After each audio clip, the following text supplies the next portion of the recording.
ಇವತ್ತೇನಾಗಿದೆ ಅಂದ್ರೆ ಭ್ರಷ್ಟರಿಗೆ ಸಿಂಹಸ್ವಪ್ನವಾಗಿರ್ತಕ್ಕಂಥ ಮಾಹಿತಿ ಹಕ್ಕು ಕಾನೂನನ್ನು ಈಗಿರ್ತಕ್ಕಂಥ ಮಾನ್ಯ ಮುಖ್ಯ ಮಾಹಿತಿ ಆಯುಕ್ತರು ಹಾಗೂ ಆಯುಕ್ತರುಗಳು ಸೇರಿಕೊಂಡ ಇವತ್ತು ಆ ಕಾನೂನನ್ನು ಒಂದು ದುರ್ಬಲಗೊಳಿಸಲಿಕ್ಕೆ ಹೊಂಟಿದ್ದು ನಮಗೆಲ್ಲ ಕಂಡು ಬಂದಿದೆ.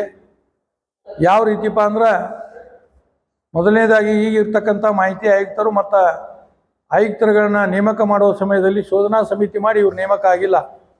ಇವತ್ತು ಸರ್ವೋಚ್ಚ ನ್ಯಾಯಾಲಯ ಏನು ತೀರ್ಪು ಹೇಳ್ತದೆ ಅಂದ್ರೆ ಮಾಹಿತಿ ಆಯುಕ್ತರ ನೇಮಕ ಮಾಡೋಕ್ಕಿಂತ ಮುಂಚೆ ಶೋಧನಾ ಸಮಿತಿ ಮಾಡಿ ಆ ಮುಖಾಂತರ ನೇಮಕ ಮಾಡ್ಬೇಕಂದ್ರೆ ನಮ್ಮ ಸರ್ಕಾರ ನಿಯಮವನ್ನು ಉಲ್ಲಂಘನೆ ಮಾಡಿ ಇವ್ರನ್ನೆಲ್ಲ ನೇಮಕ ಮಾಡಿದೆ. ಈಗಾಗಲೇ ಉಚ್ಚ ನ್ಯಾಯಾಲಯದಲ್ಲಿ ಈ ಕುರಿತು ಪ್ರಕರಣ ನಡೀತದೆ ಅಂತ ಕೂಡ ನಾನು ಹೇಳಿಕ್ಕೆ ಬೈತಾ ಇದ್ದೀನಿ.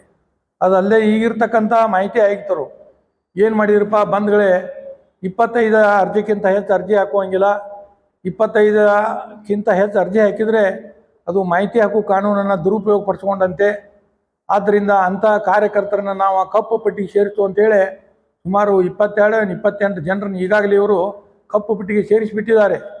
ಆದರೆ ನಾನು ಕೇಂದ್ರ ಮಾಹಿತಿ ಆಯೋಗಕ್ಕೆ ಒಂದು ಅರ್ಜಿಯನ್ನು ಸಲ್ಲಿಸೆ ಈ ರೀತಿ ಕಪ್ಪು ಪಟ್ಟಿಗೆ ಸೇರಿಸಲಿಕ್ಕೆ ಅವಕಾಶ ಇದೆಯಾ, ಅದಲ್ಲದೆ ಒಬ್ಬ ಅರ್ಜಿದಾರ ಇಂತಿಷ್ಟೇ ಕೇಳ್ಬೇಕಂತ ಏನಾದರೂ ಅದಕ್ಕೆ ನಿಯಮ ಇದೆ ಕೇಳ್ರೆ ಕೇಂದ್ರ ಮಾಹಿತಿ ಆಯೋಗ ಹೇಳ್ತು ಆ ರೀತಿ ಯಾವುದೇ ನಿಯಮಾವಳಿ ಇಲ್ಲ. ಅದಲ್ಲದೆ ಕಪ್ಪು ಪಟ್ಟಿಗೆ ಸೇರಿಸಲಿಕ್ಕೆ ಕೂಡ ಅವಕಾಶ ಇಲ್ಲ ಅಂತೇಳಿ ನಮಗೆ ಕೇಂದ್ರ ಮಾಹಿತಿ ಆಯೋಗ ಏನು ದಾಖಲೆಗಳು ಕೊಡ್ತು ಅವನ್ನೆಲ್ಲ ದಾಖಲೆಗಳ ಸಮೇತವಾಗಿ ನಾನು ಮತ್ತು ರಾಜ್ಯದಲ್ಲಿರ್ತಕ್ಕಂಥ ಬೇರೆ ಬೇರೆ ಮಾಹಿತಿ ಹಕ್ಕು ಕಾರ್ಯಕರ್ತರು ಸುಮಾರು ಈ ಆಯುಕ್ತರ ನಡವಳಿಕೆಗಳ ಬಗ್ಗೆ ದೂರುಗಳನ್ನು ಕೊಟ್ಟಿದ್ದರು.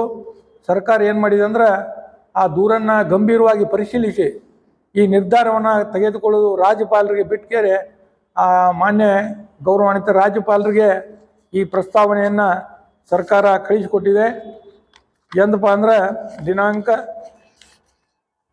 27/1/2026 ಈ ಮಾಹಿತಿ ಆಯುಕ್ತರು ಮತ್ತು ಆಯುಕ್ತರ ಮೇಲೆ ಕ್ರಮಕ್ಕೆ ಗವರ್ನರ್ಗೆ ಪ್ರಸ್ತಾವನೆ ಹೋಗಿದೆ. ಸುಮಾರು 5 ತಿಂಗಳಾದರೂ ಕೂಡ ಮಾನ್ಯ ರಾಜ್ಯಪಾಲರು ಇನ್ನೂವರೆಗೆ ಕ್ರಮ ಕೈಗೊಂಡಿಲ್ಲ. ಆದ್ದರಿಂದ ನಾವು ರಾಜ್ಯಪಾಲರಿಗೆ ಪತ್ರ ಬರೆದು ವಿನಂತಿ ಮಾಡಿದ್ದೀವಿ. ಈ ಒಂದು ಮಹತ್ವದ ಕಾನೂನಿನ ಕಾರ್ಯವನ್ನು ನಿರ್ವಹಿಸ್ತಕ್ಕಂಥ ಮುಖ್ಯ ಆಯುಕ್ತರು ಮತ್ತು ಆಯುಕ್ತರುಗಳ ಮೇಲೆ ಕಾನೂನು ರೀತಿ ಕ್ರಮ ಕೈಗೊಳ್ಳದೇ ಇದ್ದಲ್ಲಿ ನಾವು ನ್ಯಾಯಾಲಯದ ಮುಖಾಂತರ ಕಾನೂನಾತ್ಮಕ ಹೋರಾಟ ಮಾಡ್ತೀವಿ ಅಂತೇಳಿ ರಾಜ್ಯಪಾಲರಿಗೆ ಪತ್ರವನ್ನು ಬರೆದು ವಿನಂತಿಸಿದ್ದೀವಿ. ಆದ್ದರಿಂದ ಒಂದು 15 ದಿವಸದಲ್ಲೇ ಇವತ್ತೇನಾದರೂ ಆಯೋಗ ರಾಜ್ಯಪಾಲರು ಕ್ರಮ ಕೈಗೊಳ್ಳಿದ್ರೆ ನಾವು ಕಾನೂನಾತ್ಮಕ ಹೋರಾಟ ಮಾಡ್ತೀವಿ ಅಂತ ಹೇಳ್ತಾ ಕೊನೆಯದಾಗಿ ಒಂದು ಮಾತನ್ನು ಹೇಳ್ತಾ ಇದ್ದೀನಿ. ಈಗ ಏನು ಮಾಹಿತಿ ಆಯುಕ್ತರುಗಳು ಕೇಂದ್ರ ಮಾಹಿತಿ ಆಯೋಗದ ಒಂದು ಏನು ಗೈಡ್ಲೈನ್ಸ್ ಇರ್ತಾವೆ, ಸುತ್ತೋಲೆಗಳಿರ್ತಾವೆ, ಅವನ್ನೆಲ್ಲ ಮೀರ್ಕ್ಯಾರಿ ಇವರು ಕಾರ್ಯವನ್ನು ನಿರ್ವಹಿಸ್ತಾ ಇದ್ದಾರೆ. ಅರ್ಜಿದಾರರಿಗೆ ಹೆದರಿಕೆ ಹಾಕುವಂಥ ಕೆಲಸವನ್ನು ಕೂಡ ಮಾಡ್ತಾ ಇದ್ದಾರೆ. ಆದ್ದರಿಂದ ಮಾಹಿತಿ ಆಯೋಗದಲ್ಲಿ ಏನು ಪ್ರಕರಣಗಳ ಒಂದು ವಿಚಾರಣೆ ನಡೀತಾ ಇದೆ ಅದನ್ನು ಕೂಡ ವಿಡಿಯೋ ದೃಶ್ಯಾವಳಿಗಳು ಮಾಡ್ಬೇಕಂತ ಹೇಳಿದರೆ ಕೆಲವು ಮಾಹಿತಿ ಕಾರ್ಯಕರ್ತರು ಸರ್ಕಾರಕ್ಕೆ ವಿನಂತಿನೂ ಮಾಡಿಕೊಂಡಿದ್ದಾರೆ.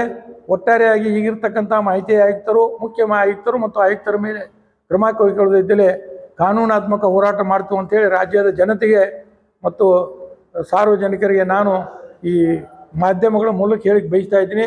ಭೀಮಪ್ಪ ಗಡಾದ ಮಾಹಿತಿ ಹಕ್ಕು ಕಾರ್ಯಕರ್ತ ಮೂಡಲಗಿ.